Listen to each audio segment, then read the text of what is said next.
Grandes amigos, aqui estamos com a oportunidade de Deus, falando mais um pouquinho, mais um trecho da Palavra de Deus, e agora quero remeter ao nosso pensamento em Mateus capítulo 26, do verso 36 a 45. Esse momento em que Jesus se encontra no Getsemane. Para aqueles que não tiveram ainda a oportunidade de conhecer Israel, Getsemane é um jardim que fica no Monte das Oliveiras e era conhecido como um jardim, como prensa, porque ali se praticava azeite, então é espremido todas as oliveiras ali, né, provocando o fruto da oliveira, que é o azeite. Então, o Getsemane é conhecido também como prensa. Mas, independente disso, era um jardim, e é ainda até o dia de hoje, um jardim muito bonito, cercado por todas as oliveiras. E nesse pequeno jardim que Jesus gostava de ir para ter aqueles momentos que todos nós temos, né? De se encontrar com Deus sozinhos, onde a gente pode se abrir. E Jesus era muito dado à oração, por isso que eu coloquei como tema a oração de Jesus no Getsemane. Era um local perto de Jerusalém e um local em que Jesus se sentia à vontade para estar orando. Oxalá nós possamos achar o nosso Getsemane sempre, né? No cotidiano da nossa vida, muitas vezes nós achamos dificuldade de achar um cantinho para nós. A Bíblia faz menção de entrar no nosso quarto, fechar a porta e ali acharemos o nosso Getsemane. Algumas avaliações na oração de Jesus quando estava ali no Getsemane, no momento crucial em que ele tem diante de si a situação a aceitar ou não aceitar a cruz. Primeiro aspecto, o versículo de número 37 nos fala que Jesus manifestou ali profunda tristeza. Nós podemos entender e ver ali naquele gesto a humanidade de Jesus. Porque até o dia de hoje muitas pessoas olham Jesus unicamente como Deus. Mas nós temos que entender, enquanto ele esteve aqui na terra, ele teve uma parte do seu viver de forma humana, sujeito às mesmas dores, tristezas, fraquezas. E ele assim se permitiu como Deus para que mostrasse ao homem o valor de ter assumido a cruz. Né? Não como um Deus que poderia dizer não sofreu nada, mas como um homem que padeceu demais. E esse momento no Getsemane vem expressar exatamente essa tristeza, essa amargura. E nós começamos a entender que Jesus estava amargurado, triste em sobremodo, não por conta da dor que haveria de sentir, mas a dor de alma. Porque todos nós reconhecemos que Jesus haveria de experimentar pela primeira vez a questão do pecado sobre si. Porque a Bíblia é muito clara que diz que ele assumiu o nosso pecado para que pudesse ser consumado tudo ali na cruz.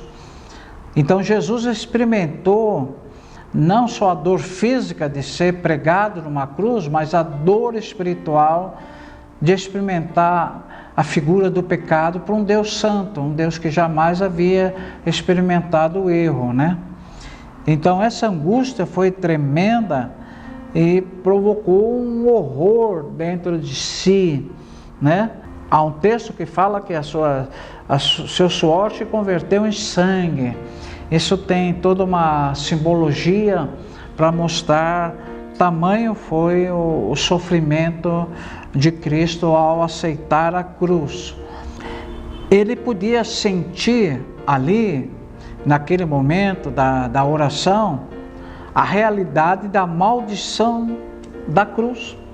Paulo ele escreve dizendo assim: Cristo nos resgatou da maldição da lei, fazendo-se Ele próprio maldição em nosso lugar. Então, aquilo que eu estou buscando retratar com os irmãos, a grande dificuldade para um Deus santo assumir o pecado, se tornar maldito, né? Porque a morte de cruz atribuía aqueles que assim passassem por ela como malditos. Então veja só, um Deus que jamais havia experimentado o pecado, agora se coloca como maldito por amor de nós, assumindo um lugar que não era dele. Então, o momento do Getsemane, na última oração de Jesus ali, ele é impactante demais, porque quando nós nos reportamos e podemos somente imaginar o que Cristo sentiu ali, eu posso dizer aos irmãos, foi algo terrível, né? Ao ponto de Jesus chegar a dizer: Pai, se possível fora, passa de mim esse cálice. Ali é Jesus expressando toda a dor, toda a angústia que ele estava sentindo ao assumir a cruz por nós, né? Ele se sentiu profundamente só.